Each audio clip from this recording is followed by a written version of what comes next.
Wow, good morning. It's a beautiful morning, absolutely beautiful morning. Tell you, I got a bit of a headache this morning though. Too many late nights, not enough water.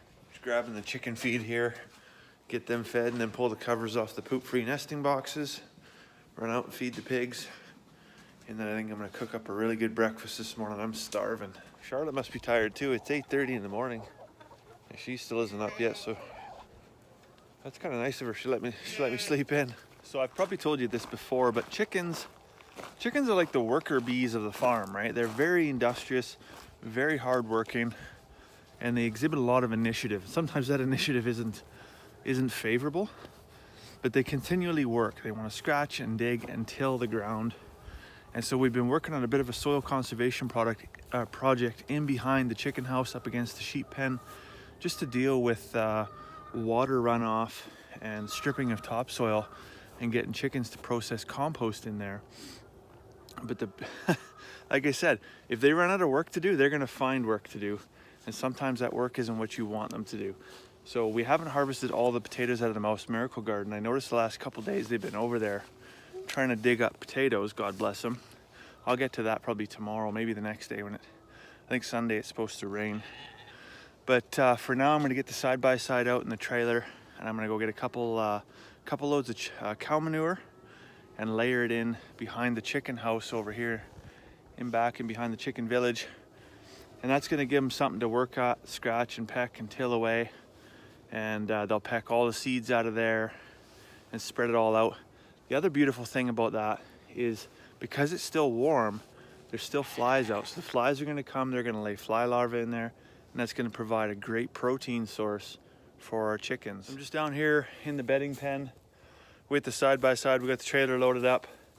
When I come around the corner, we noticed the carcass was on the ground and just a rib cage and a little bit of the spine. And it's pretty fresh actually. So my concern is that this is about the size of a lamb. It could also be a small dog or like a coyote or something like that, or even a small deer. I'm not too sure, but this leads me to believe I need to do a tour of the farm here real quick and just count some numbers, make sure it's not one of our lambs. Because if we got a predator coming in and taking groceries out of our fridge, we're gonna have to deal with that right quick. So you can see this area here where we laid in the manure and the straw. This is under constant pressure. Water coming off that hill and shearing down, running down the side here, and then taking it away and off down to the creek. So we're constantly backfilling this, and I've been typically using composted material, and the chickens scratch through it and it holds that water, but there's not enough substance to it to kind of bind what's there. So I'm hoping the addition of this straw will actually work to kind of bind those soil materials together.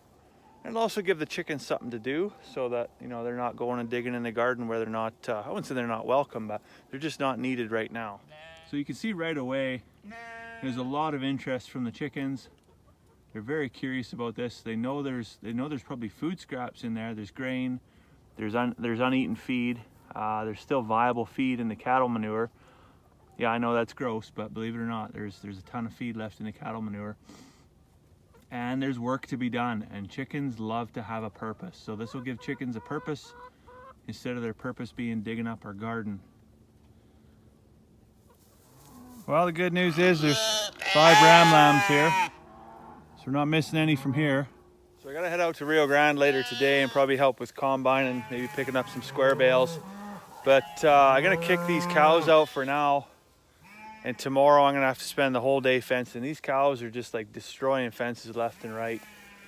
I come by the sheep pen over by the dugout and the gate's wide open. Thankfully the sheep are still in there, but the gate's wide open and the fence is tore down in 3 spots. So I got it stapled back up, kind of hokey for now, but it's up.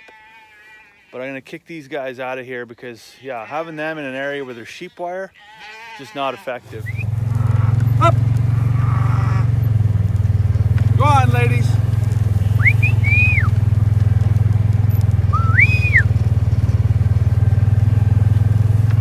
Out you go. Come on, girls.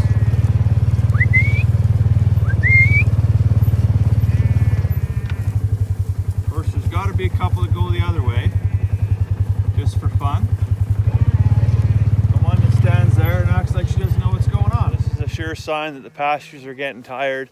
Kick them out of one field and they're waiting at the gate right by the next one. So I got them kicked into here and they can chew down this grass, whatever's left. But yeah, it's definitely a sure sign that we're running low on pasture.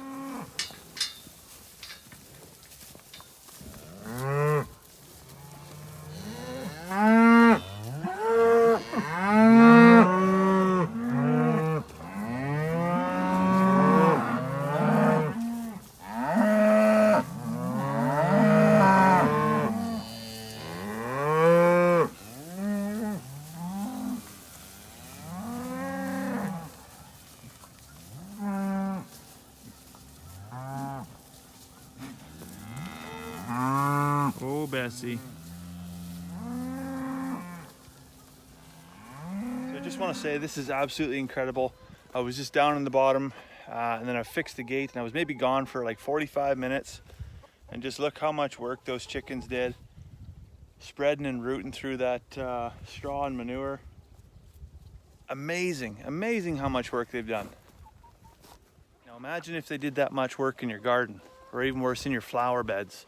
Probably not where you want them to be, right? So it's always good to keep your chickens busy. Well, it's another cooker in the combine again today. I think it's about 19 degrees outside, but the sun is just belching out the rays. You can definitely grow tomatoes in the combine, that's for sure.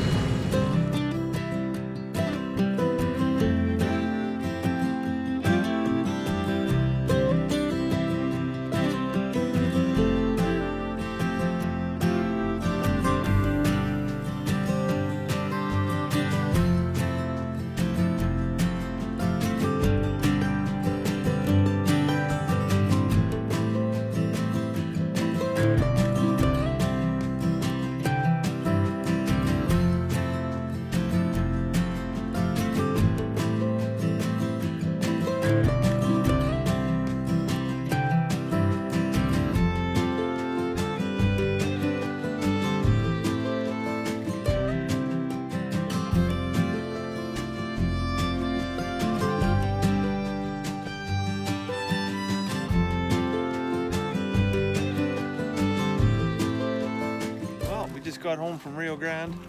Harvest 2020 is pretty much a wrap. Clayton was just getting the last couple rounds of oats off the field and that'll be it. So harvest actually went really well, unlike everything else in 2020, which was mostly a train wreck. But yeah, it's like 9:30 at night, so I'm gonna get Miss Magoo in and into bed, and then I'm gonna make a cup of tea and go to bed myself. So I'll let you go for now. Hope you have a fantastic evening. We'll see you tomorrow.